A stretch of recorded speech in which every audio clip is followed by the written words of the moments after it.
Hello guys, it's KJ here with KM Alpha Trading, and today we'll be doing a footprint chart case study review on the E-mini S&P 500 for June 24, 2025. Alright, so first things first, we've got this support level marked out right here at 6115, and when that New York market opened hit, we saw us retrace back to those levels and reverse from that point on. We saw these sellers getting swept out and absorbed. So let's go ahead and take a look at the footprint chart to see it in more detail. Alright, so first things first, we've got all these sellers right here. So that same wick that you just saw on that candlestick, same wick can be represented by all these sellers right here, failing to push price lower. We got the delta on the left, which essentially means how much more buyers or sellers there are in a specific volume node. And we have volume on the right, which is how much completed buyers or selling transaction there is in a specific time period. So in this case, we had negative 224 being the most. And we had all this negative delta as well, right? All these sellers trying to push price lower, but they failed to do so. And why is that? It's because these sell orders, they got absorbed. So what is absorption? So what's when all these market sell orders, they got met with a huge limit buy order resting around the same price.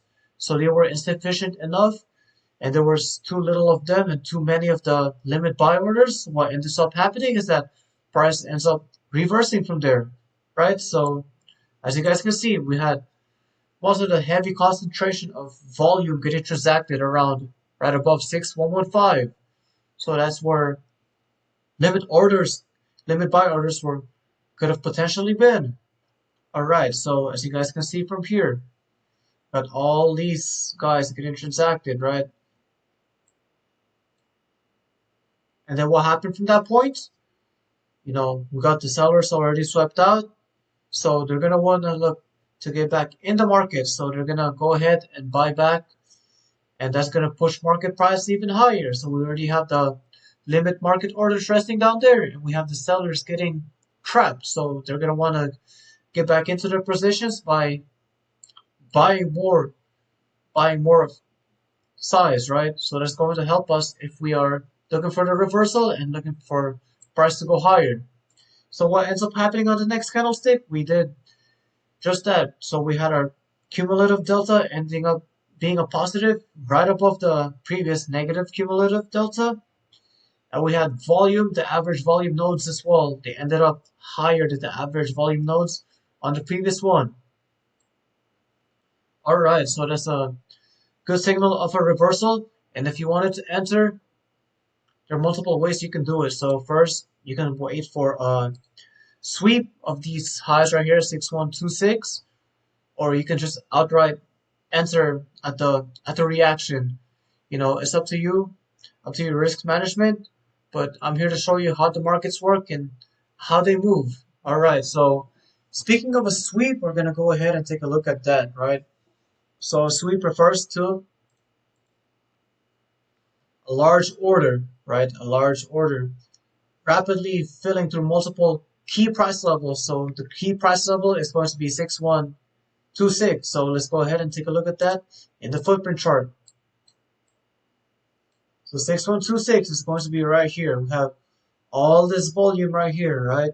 Have all these participants ready to react within that specific price range. So right after the reversal and right after that positive cumulative delta, we came back to this specific price range, right? We also had 1.7K volume right here. Alright, so what ended up happening right there? So we had buyers, they wanted to step in. But first, we had sellers, right? They wanted to sweep price lower. They wanted to push the price and protect that territory, but they were unable to do so. Initially, we had these buyers stepping in, wanting to push price higher and whatnot. As you can see with this positive cumulative delta, 429 here at this level. But what ended up happening is that For the moment, they got absorbed. The sellers, they won this specific battleground, right? 745. Let's go ahead and take a look at that. 745. You can see it right here. All right. And then on the next one, we had positive volume right here getting transacted at a higher average price than the previous two ones, right? And we had all these buyers right here, all these buyers wanting to push price higher. And we had this huge selling delta right here. So all these sellers, they wanted to push price lower than that previous huge candlestick we saw at 640. This demand zone, right? Resistance zone, whatever you want to call it. All right, so they wanted to push price lower, as we can see with all this going on right here, all these transactions, right? We see with this negative delta. But buyers on the next one, they were able to step in. They were able to push price higher. So what ended up happening? We had the positive cumulative delta. We had a positive volume, all within an average price higher than the previous ones, right? So that's a sweep right there. So all this volume right here, 2K, 1K, 1.7K, all the way at 645. We had market orders coming in to sweep those. And then what ended up happening? Yeah, like I said, we have 582 here, 482 here.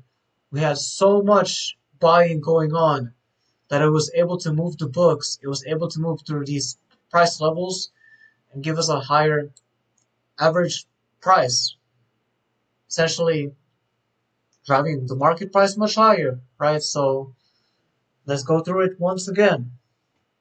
We had volume transacting right here, right? There's a huge key level for the price if we wanted to move higher or lower. And we had these sellers. They wanted to step in. They wanted to absorb the buyers, and they wanted to move price lower. But they were unable to do so.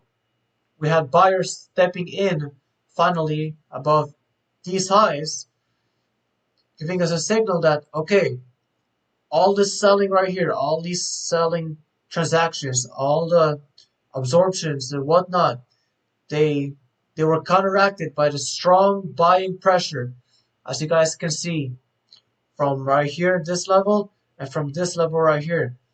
And you compare that with the average volume at a price much higher than the previous ones. All right. So now that we've swept price, now that we've swept the 6130 level, we saw price only go up from here, right? So that's going to lead us to our next example. So we're going to go ahead and take a look at the market close. All right, so 1230. So you can see volume starting to die down a little bit. And then we just had a huge pump right here. Huge dump. All right, so let's go ahead and take a look at what happened. So this is a specific area I'm talking about. So first things first, we see positive delta and positive delta right here, right? But we were unable to push price higher. We had all these buyers stuck here. So essentially they got absorbed by the selling limit orders, right? And then we can see that happen by we had right after these buyers got absorbed, we had sellers. They started to come in the markets.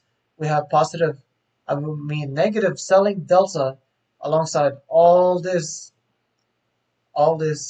volume coming in the markets, right?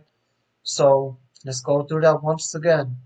We had this positive delta right here, and then these buyers all up there, but they failed to push price higher. So that's a signal of a reversal, right?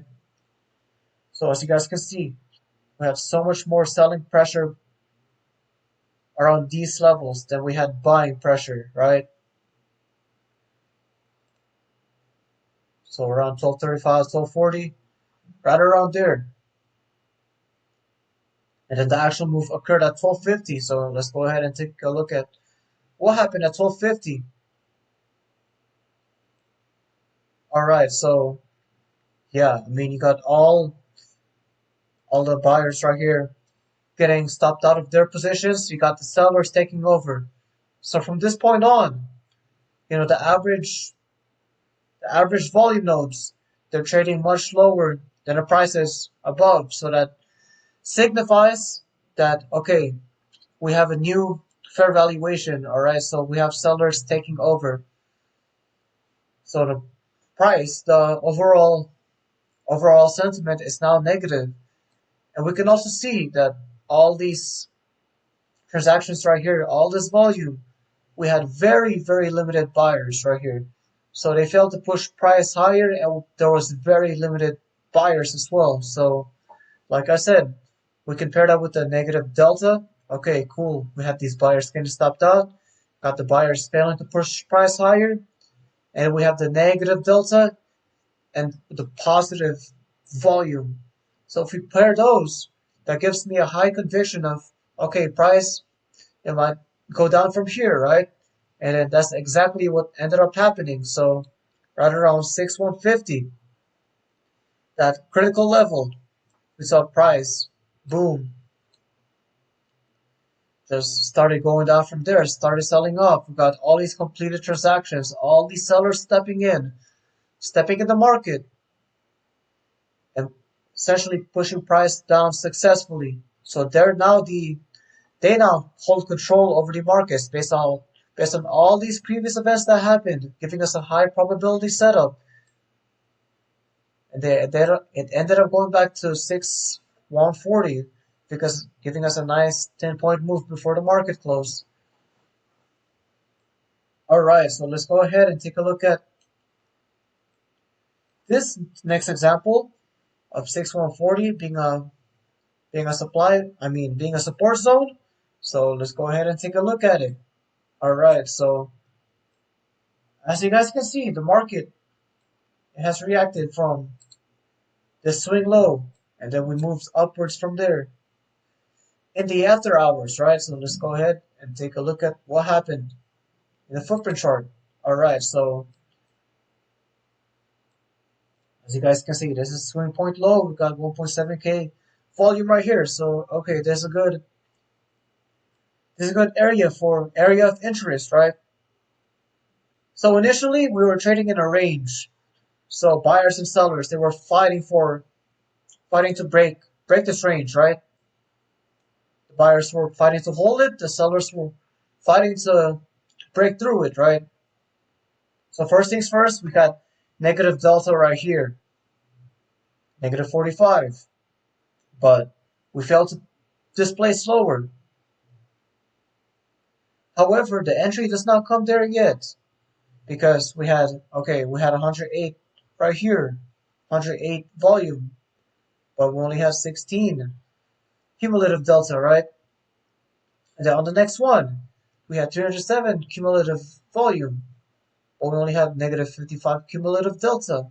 So we're kind of in a choppy market right now, just trading within this range. Okay, so then keep in mind this after hours, so there's not much liquidity going on, right? But on the next one, we had a volume that's trading at a higher average price than the rest, right? And we also had positive cumulative delta to pair with that. Okay, so let's take a look. So 445. All right, so right around 445. 445 after hours. So this one, the move occurred before we could even see it on the charts, right? We had buyers stepping in, wanting to break out of that zone, right? We had them winning the auction against the sellers. They were successfully able to push price higher. So all the selling right here, they're now gone. The buyers, they're here to take over, right? As you guys can see with the positive delta, the average volume trading higher than the rest, right? And you can see with the next one as well. 71 positive 71 positive delta volume and 21 positive delta. Alright, so that signifies that, okay, so we had a fair reaction to this level of 6140. Alright, so it was a battleground between the buyers and sellers to push it higher or lower, and we got confirmation at these two right here that, okay, we want to trade price higher. So what ends up happening, if we take a buy from here, we have a nice 6-point move to 6149. Let's go ahead and take a look at that. So before the move even happened, right, at 645 right here will be the entry. And then we can write it all the way up here to 61849, or right around this candlestick high right here.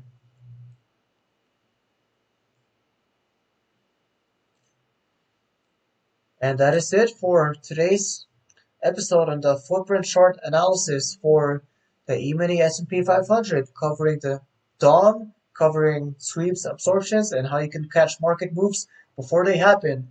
If you want to learn more content like this, go ahead and drop a follow. All right. Peace out, everybody.